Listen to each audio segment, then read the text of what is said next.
Hi guys, it's me, Laura. Today I wanted to show you something we use often at this house. It is a TV table. Okay, now back in the day when I was little, which is way back in the day, we used to use these a lot at the house. My parents had several of them, but lo and behold, it's because they are super handy. Now look at this, I'm gonna show you how thin it is. So we have a couple of them and they slide right behind cabinets or on the side of couches, wherever we need them in the space. But I wanna show you how easy it is to set up. Now these are solid, so they're pretty, not heavy, but solid enough that they feel so sturdy. You just open up the lid, slide out the leg. Of course, I'm not on the ground, so I'm trying to show you. And it is ready to go. Let me show you down here. Whoa.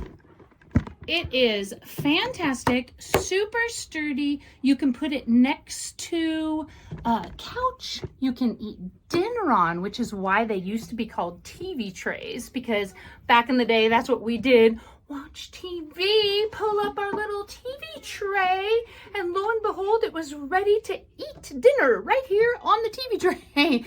But for this, we use them for arts and crafts.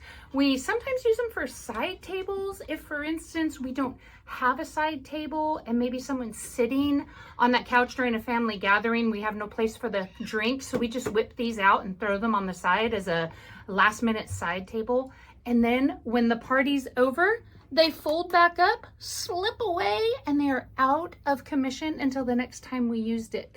So if you are in need of a nice, sturdy TV tray, craft table, lay down your book and read it next to your table, or something for parties that are easy to use for your drink to set on, this would be something that I would choose.